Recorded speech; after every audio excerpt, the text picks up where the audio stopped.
People say I ain't no good, and I'm crazy as a loon, because I shave my head in the morning and pick guitar in the afternoon. Just like old Chief and Charlie, I like to lay around in the shade. Well, I ain't got no money, but you better believe I got it made, 'cause I ain't asking nobody for nothing if I can't get it on my own.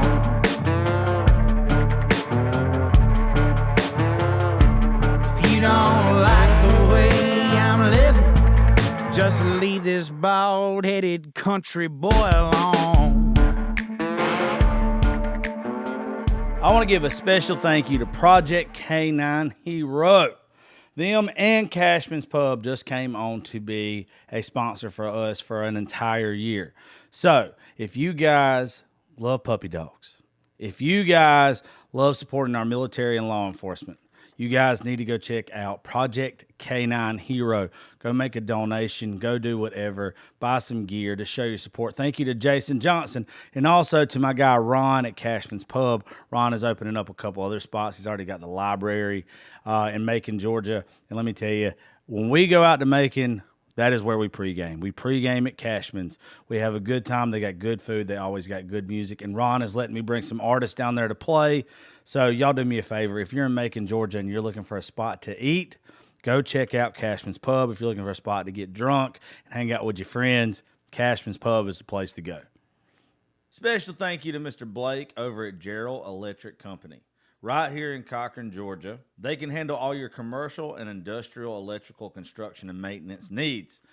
This old fella came on middle of the month, so this ad ain't completely finished. But what's cool about it, they're right here out of Cochran, Georgia. It's a family-owned business, and they're going to be coming here in the next couple of days and actually doing an episode and telling you guys more about them and their company. So y'all please do me a favor and go check them out on all social media platforms and give them a call for any of your commercial and industrial electrical needs today.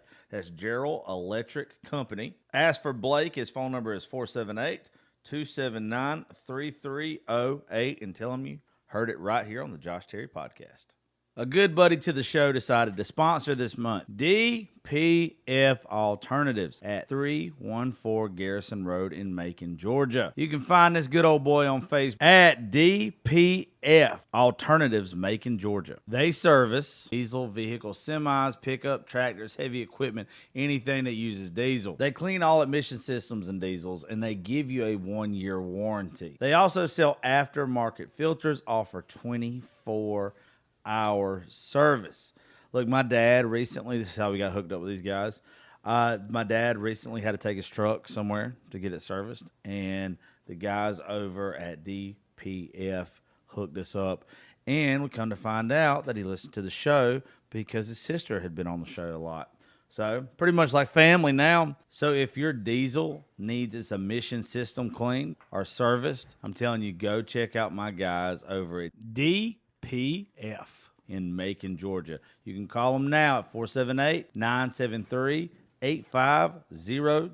Tell them you heard their ad on the Josh Terry Podcast and get $50 off. DPF Alternatives, Macon, Georgia. Shout out to my boys over at Deep South Chemical. A couple weeks ago, they heard the ad on the podcast, and they sent me over some of the stuff that they sell. Some chemicals that you wash your vehicles with, some degreasers, some tire shine, some waxes, all that good stuff. And let me tell you, folks, their stuff isn't like the shit you get at Walmart. This isn't like the shit you get from O'Reilly's. They gave me this stuff for my tires and rims, and all I had to do was spray it on and wipe it off. I didn't have to scrub. I didn't have to break my damn back. Their stuff literally was so good, I just had to wipe it off. I know I would have used these guys again even if they wouldn't have sponsored the show. So it tickled me when they decided to do it this month. So I need you guys to please go look up Deep South Chemical. Call them today. They'll ship the stuff to you. Their phone number is 404-909-4257. That's Deep South Chemical. Tell Mr. Scott that Josh Terry sent you. Let me tell y'all about Blue Collar Alliance.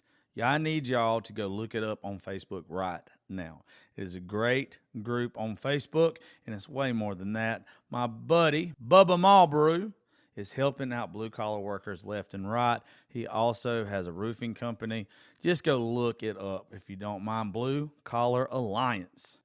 One of the artists that I would really like for y'all to take a look at is my guy, Mark Ware. Mark was in here a couple weeks ago. He tells his story. You guys need to go listen to that episode. Also, go follow all of his social media. Mark Ware Music on everything. Dude is solid. He's a good friend of the show. Go look him up now. Mark Ware Music. Let me tell you about my girl, Miss Erica, with Crooked W Consulting. She has a small marketing and design agency out of North Carolina. She offers small, affordable business solutions that tailor your business and startups nationwide. She's currently doing my new website. I'm telling you, folks, you need to let her do yours. She's doing us a jam-up job. She also offers digital marketing, graphic design, and social media management. If I'm using her here at the studio, there ain't no reason why your small business shouldn't. Look her up on Facebook and Instagram at Crooked W Consulting, or text her now at 919-351-2084. Crooked W Consulting. Hit up Miss Erica now. You won't be disappointed. Let's give a quick shout out to Nobles Networking. Guys, if you're looking for a new internet provider, they hook me up here at the studio and at my house. If you live out in the country and you can't find nowhere else where to get your internet, or you're paying too much for Hargrave or any of that other shit, look up Nobles Networking. 478-308-0596.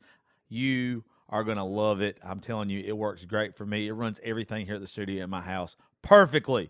Hit up Nobles Networking. Let me tell you about Lori's Dive-In in Alamo, Georgia. I ran her ad several times now. She's been with me since I started doing this stuff. Even if it's not convenient for you, take some time, go out of your way, and go eat there. I promise you won't be disappointed.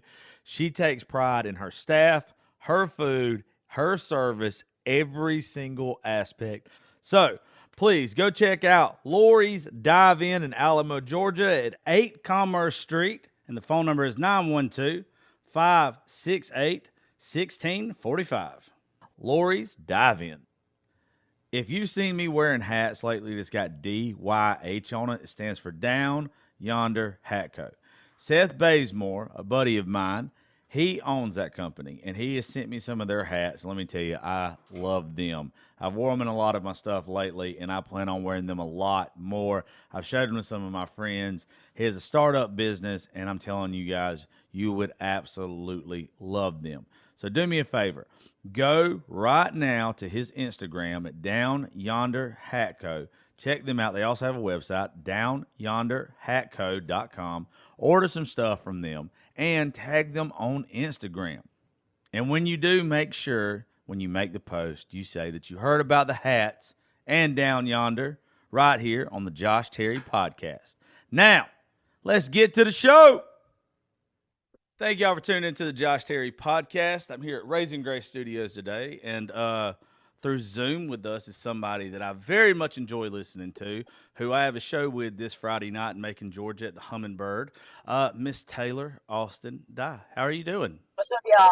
I'm good. How you been? I'm a lot better now.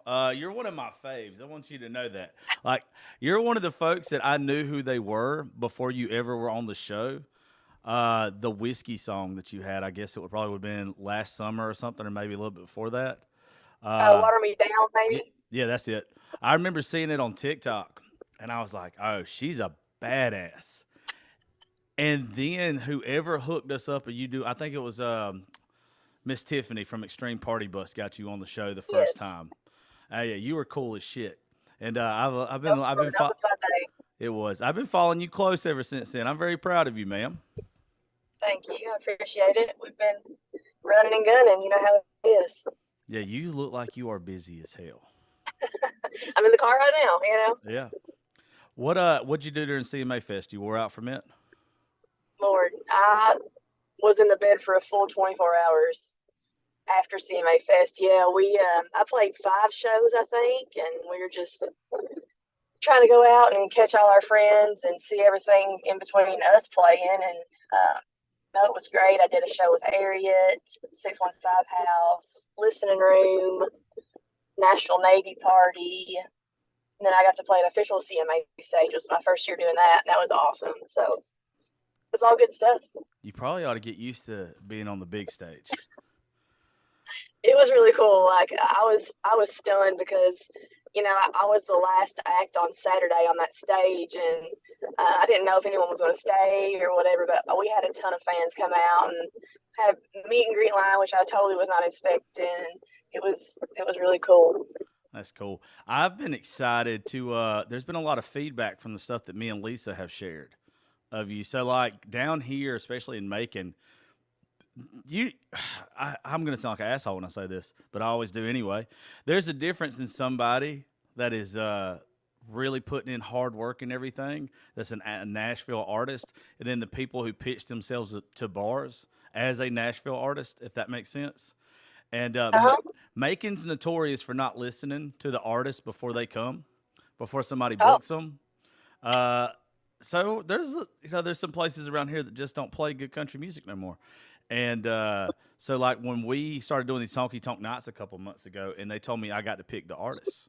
Like you were one of the ones I had to put on the list because I just love what you're doing. But the feedback we've got since we started sharing the stuff about you being there this weekend, hey, you've got some real fans down here, dude.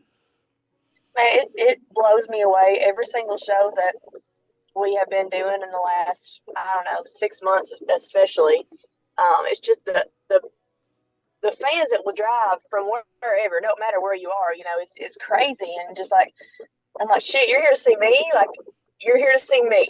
They're always like, yeah. But it's just the outpouring of support has just been absolutely insane. And I credit a lot of that to TikTok.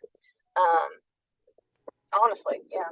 Well, you're one of those, like, TikTok was just is a marketing tool, and the people that are talented is going to shine through. Like, Trey and Priscilla both would have eventually blown up regardless, and you would have too. Like, TikTok might have sped the process up, but the talent's there. I mean, anybody that's blind can see it with you and the rest of those folks. Well, thank you. It's definitely been a labor of love because social media is not something that's becomes supernatural to me. But I do it because I love talking to everybody, and I think I'm using it for the right reasons. You know what I mean? Yeah, some of your videos tickle me. I'm horrible at it, and I work in it. I hate this shit more than anything. I hate making a TikTok. I hate making an Instagram post. Everybody's like, "Oh, you do it all the time." Well, I don't want to be poor. Like, I'm the only person that's going to market my fat ass. Who else is going to? Yeah. It was easy. That was some of the best advice I ever got was someone said, well, if you ain't going to show up and put yourself out there, who the hell else is? Exactly. So I've always kind of lived by that ever since I heard that in college. So in college, I know you're not supposed to ask a woman, but I've always been curious. How old are you? I'm 28. Okay. I was actually betting younger. Really? Thought, I thought 25. I get that a lot. I thought 25. Okay, I get that a lot. Everyone thinks I'm around 25, but I've lived a damn long life since before I moved to Nashville. I graduated high school in 2012. I graduated college in 3 years. I worked in radio for a year and a half. I was married, got divorced, got married again. I've been doing some shit, bro. Well, you got to keep trying till you get it right, no matter what it is in life. Yep. So. What did you do in radio? Yeah.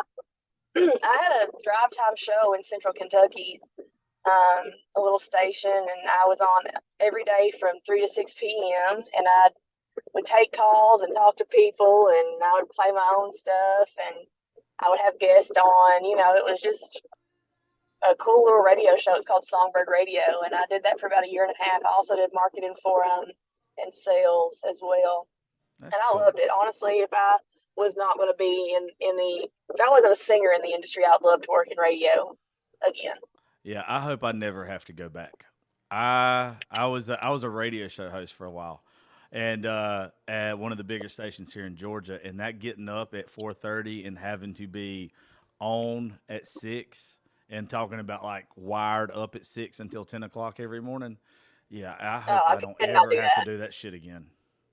That's why I love drive time. I got to work at 2 o'clock and I left at like 7. So it was awesome.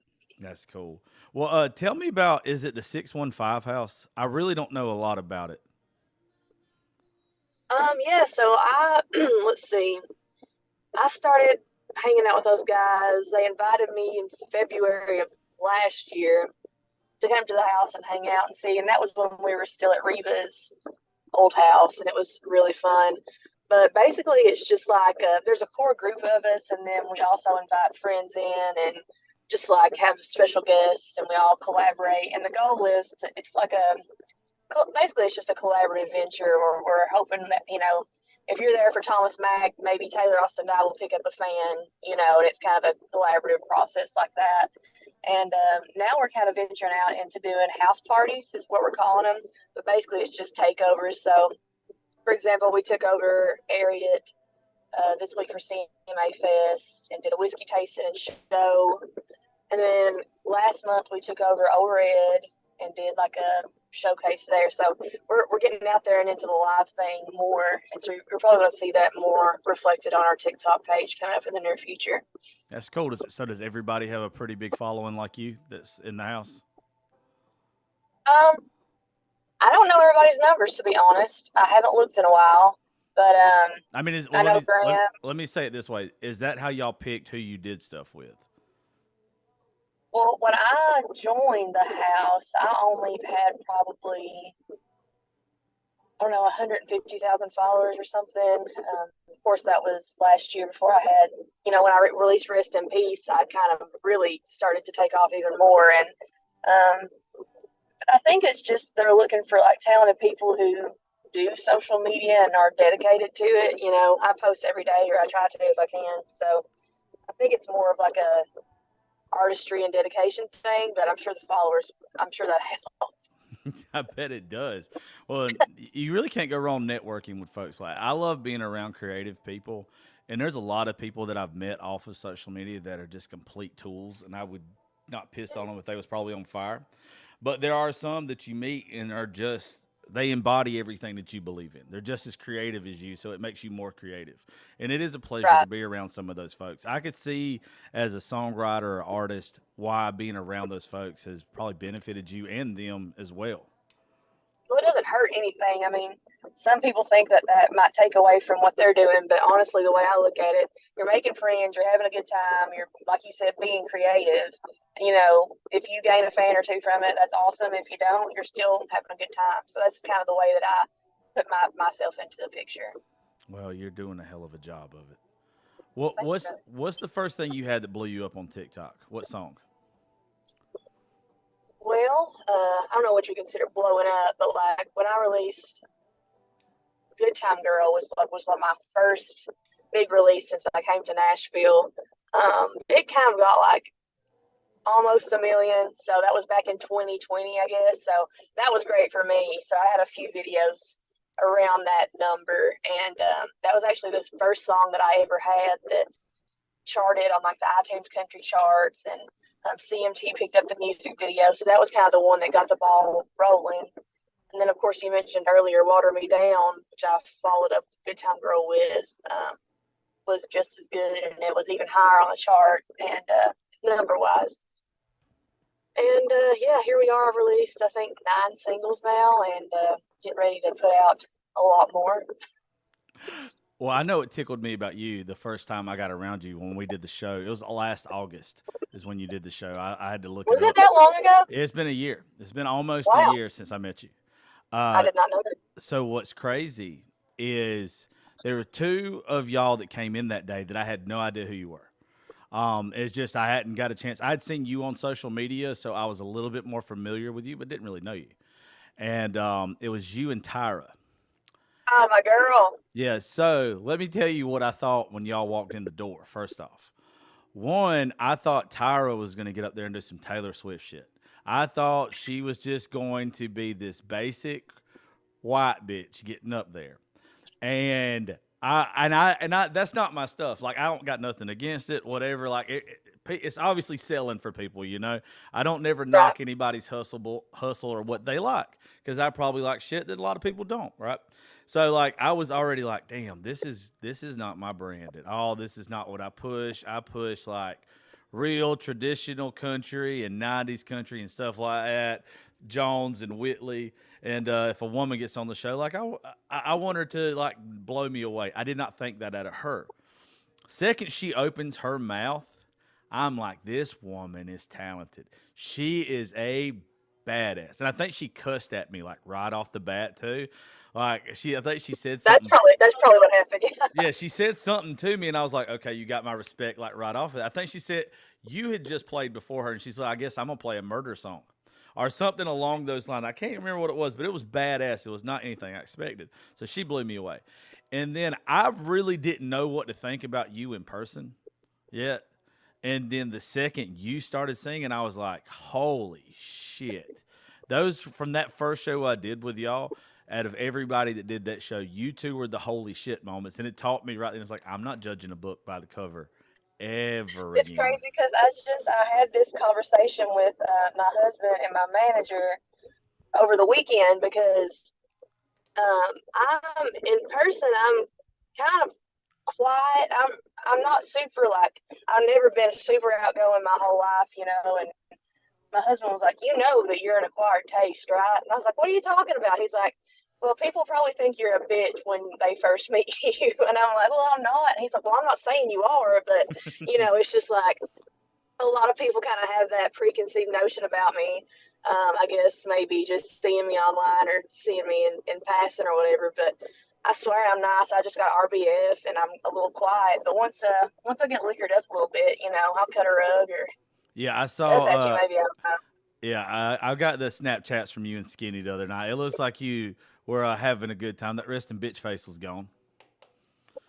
I I love Skinny. It's hard to have a bitch face around that guy. God, I hate him so much that I love him. He is one of my best friends now, and I would have never thought. I'm 35 years old. I would have never thought I'd been best friends with a 22-year-old and being able to actually have conversations and just be real or anything with him. But he's one of a kind. Yeah, man, he's a good soul. I met him on his first night in Nashville. He walked up to me and Ben and said, "Do you know where Losers is?" And we were at Red Door. And I said, "Yeah." And we started talking, and he said he just moved here for his first night. And I said, "Well, come on, we'll go with you." And we walked in, and some of our friends were in the back with Jelly Roll. And so we go back, and Skinny is like, "Oh my God, there's Jelly Roll." And so he ordered all of us tequila shots, and Skinny was just like, "My first night in town, I can't believe this is happening." And so that was kind of how we bonded, and it was just crazy how everything fell into place. So I love telling that story about his first night in town. God, he's one of those that when I'm in town that I have to go see. There's a couple people that I try to just hang out with, and then there's people like you that if you're playing around or something somewhere, like I have a checklist of must sees when I come to town. You and Shelby Ray are both two that I really try to find where y'all are playing at while I'm in town and go see I y'all. just met her, and she is the shit. Oh my God. I love that girl. Yeah, she's She she's is she is different. a firecracker. Yeah. Yeah, she's one of those that the more we do stuff down here, the more I'm gonna try. I love female artists. I love badass, just no give a shit female artists. I've always been obsessed with them. And it's women like y'all. I really do feel like there's this whole wave of like outlaw females that are coming around and finally being able to say what they want to say, do what they want to do, and they look badass doing it, and they're putting out hella good music. And I don't know. I just hope that that wave continues because I'm trying to bring that stuff down here to Macon and everything, and then have more of it on my show. You don't have a lot of that where I'm from. Man, it's like I think now too with back to social media. Not to bring that up again, but now it's like you don't have to be on the radio rolling down the road to have a fan base and have a following. And like I can say shit down fuck hell in my songs. I don't care because I don't have to be on the radio. Like I have good fans. I mean, sure, that's awesome and it's always a goal.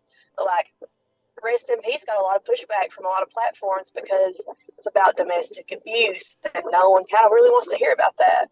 And I'm kind of getting the same about Bible Belt, which is my new song that's coming out. Oh It's my God, by the way.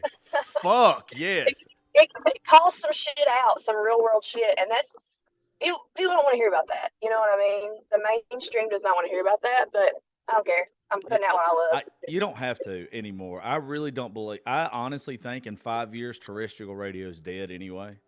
I think that what podcasts are doing, what satellite radio, iHeartRadio, everybody's doing, it don't matter no more. People won't. I remember I left radio. I got fired from radio in September of 20. And everything coming out then, like all the request lines were for Cody Johnson, Co Wetzel, Cody Jinks, Tyler Childers, stuff like that. That were none of those are in the top 50 on whatever chart they're going by. But it's what the people want to listen to. Our phones in our hand right now have what killed radio, and I'm glad it did because everybody's getting to listen to what they want to, and everybody's getting to actually the artists like you get to put out what you want to, and I don't see nothing fucking wrong with it. I think it honestly makes you more authentic. I think that you get to actually be you now. You don't have to try to be a Carrie Underwood. You don't have to be a Taylor Swift. You can be Taylor Austin fucking die. And that's good enough because it is. That's what the shit that we want to hear. Well, it's funny because I think a lot of people that do listen to mainstream music, they are very quick to like kind of, they hear me and they're like, oh, what are you? Like, your voice kind of sounds like Carrie and Miranda, but your songs are like not like that. And they're so quick to try to put you in a box to try to figure out like what you are because they don't know what to relate it to sometimes, I feel like. So it's always interesting to see like what the mainstream radio has created out of consumers. But getting back to people that love it, they would have never, they would have never got to hear it is basically what I'm getting around to saying. So yeah. That makes me mad that you got some pushback from Rest in Peace. I mean, shit, Goodbye Earl, Independence Day. I mean, there's songs that are about domestic violence, and it's not saying, oh, domestic violence is good. It's talking about real fucking life. Yeah. And it happens. I mean, it happens every day, whether you hear about it or not, Yeah. As same as the Bible Belt, that shit happens. It's real. I cannot wait to hear that whole song. You had me hooked. I'm so picky about the music I listen to anyway, or that I share or whatever. And it took one or two lines on your TikTok video to have me to where I sat there and I had to listen to it 2 or 3 times. And it's just like, this is going to be a fucking banger. I'm big on those storytelling songs. I love writing them. I love listening to them. And I just think they're so captivating and cool. No one wants to have another truck bed sundress bullshit. Like, we have enough of those, So, yeah, I don't understand why people don't realize how tired the consumer is of that shit. Yeah. No one wants to hear another backroad song, I guess. No one wants to. Everybody wants to hear you are relatable because you're real. The more relatable you become, the bigger your fan base is going to grow because people are going to see how genuine you are. That the shit you're singing about is probably coming from a place, regardless of what regardless of what it is. And that makes you connect with your audience to where you don't have fans that just listen one time. You have fans that listen forever. Yeah. Yeah. I've started to see that. Like, I've just recently got to be more vulnerable and actually tell them what my songs are about because before I was just like, oh yeah, I just made it up or whatever, blah.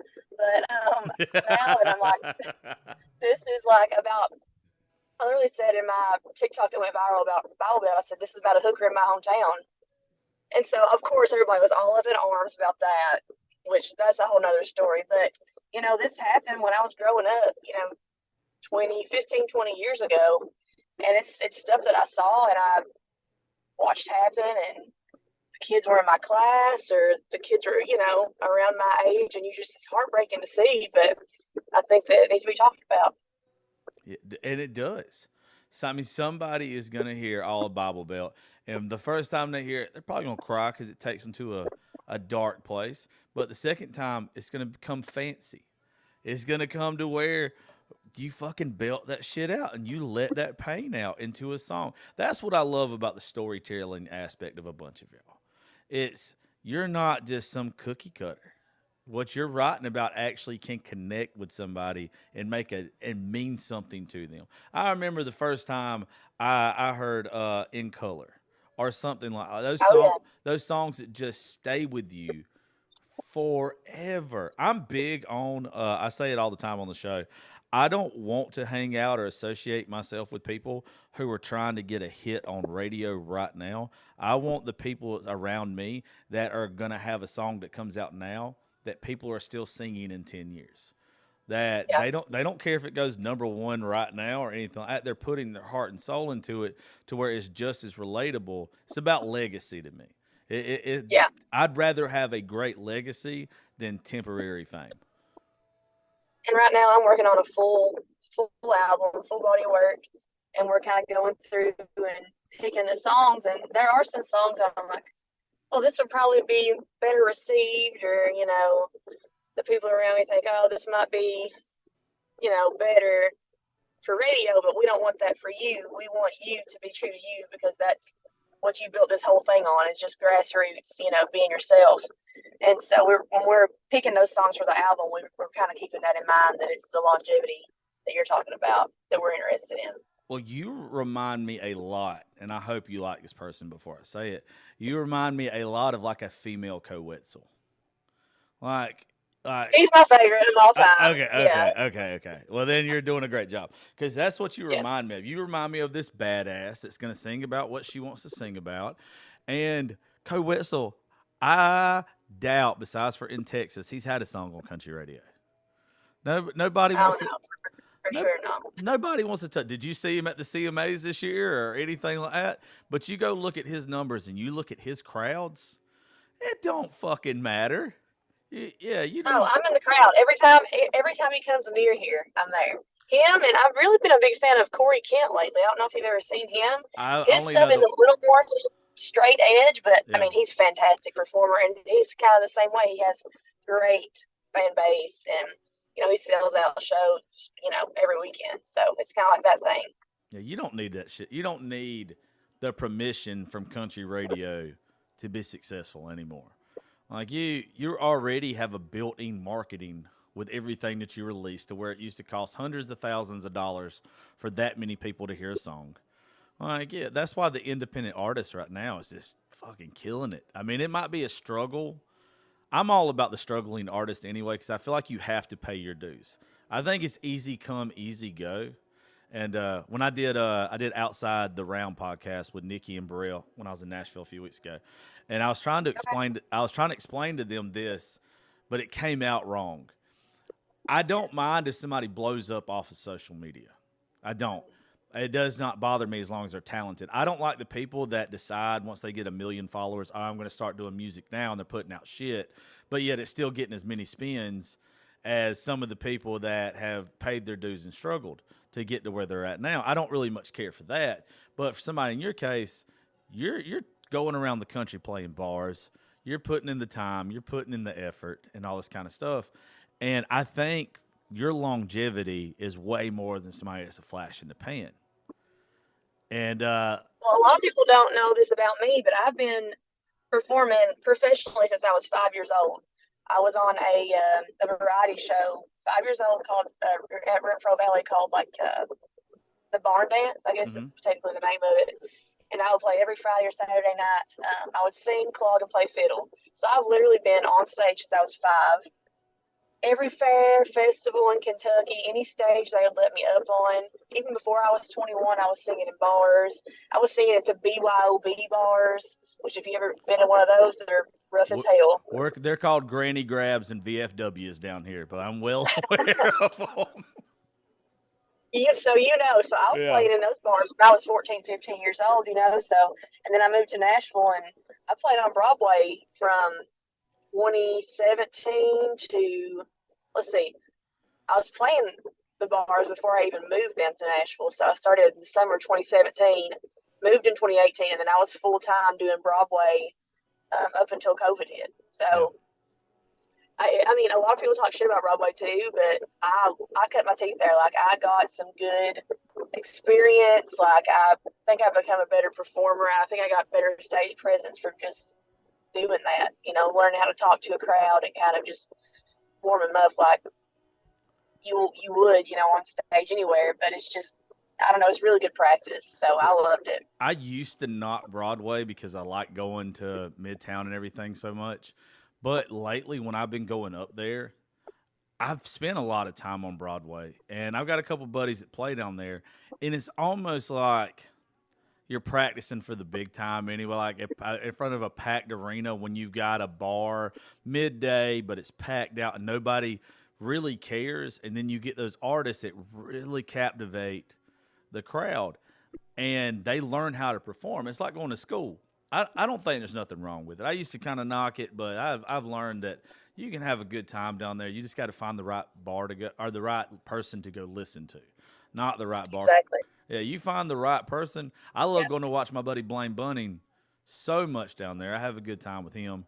But there's a couple more, and like they put on what you would consider like this is concert level shit that you're doing right now. Like this is fucking grown. Like I can respect this.